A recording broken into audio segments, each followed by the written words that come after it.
Everyone has heard of Paul Revere and his famous Midnight Ride. However, most people do not realize that even here in Virginia, there was a famous Midnight Ride.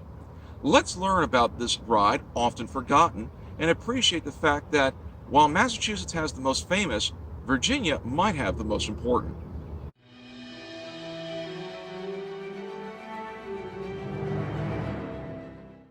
The name Jack Jouett does not necessarily ring bells into many people's ears. In fact, even the most ardent hit student of American Revolutionary history might have a hard time knowing who this person was. And yet, his name and legacy is one that ought to be remembered. He was born on December the 7th, 1754. Son of a tavern keeper, Jouett himself is a rather interesting fellow, as he is described as being 6 feet 4 inches in height and weighing in at 220 pounds. It is undeniable that he struck a rather striking feature. During the Revolutionary War itself, he became a captain in the 16th Regiment of the Virginia Militia and was one of the signers of the Albemarle Declaration, which would renounce the monarchy of George III during the American Revolution itself. And yet, while he played this small role and might have been relegated simply to county history, his fame would occur on June the 3rd, 1781.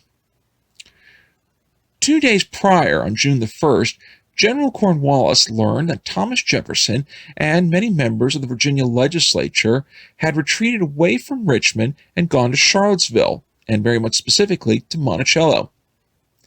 Seeing an opportunity to capture a whole group of rebel governing officials, Cornwallis would order Colonel Banastre Tarleton to capture these politicians and also destroy supplies that the Americans had gathered to help General Lafayette, who was on his way from Baltimore, Maryland.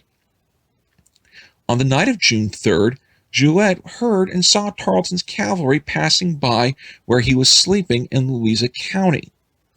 Suspecting they were on their way to Charlottesville, Jouett knew that Jefferson was nearby, most likely at his own home, and, getting onto his horse, rode 40 miles through the dark in order to get to Monticello before the British could get there themselves.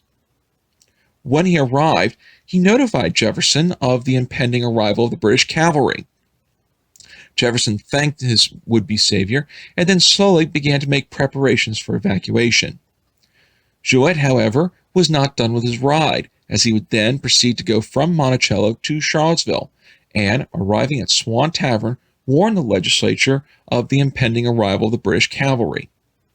Almost immediately, the legislature began to make their evacuation to Stanton. However, while most were able to get away, 7 members were captured.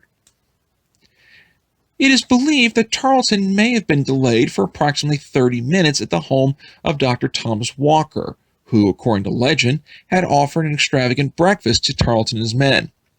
This claim, however, is disputed by Tarleton, who he himself had written in his own diary he had only spent about 30 minutes at the plantation home. Either way, though, those brief few minutes were able to allow Jefferson to just barely have enough time to escape. Jefferson, who had been taking his time in the evacuation of Monticello, would consistently check his telescope and would wait until the British had almost arrived at his front doorstep before getting away. As for the Virginia legislature, they would successfully meet in Stanton, Virginia, and elected Thomas Nelson as the next governor of the state.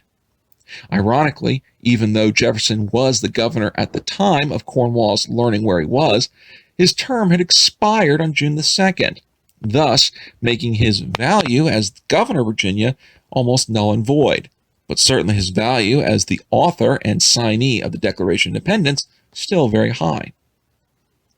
On June 15, 1781, the state legislature would pass a resolution to honor Jouett for his actions. However, it would be years before Jouett would ever receive his prize.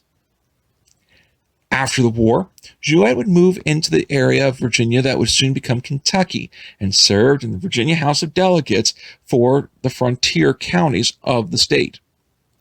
When Kentucky applied for statehood, Jouett was a great supporter of this cause and, after Kentucky was made a state, became part of the initial Kentucky state legislature.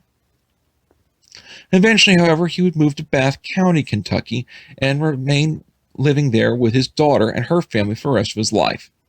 He would pass away on March the 1st, 1822, and was buried in the cemetery with other Revolutionary War soldiers.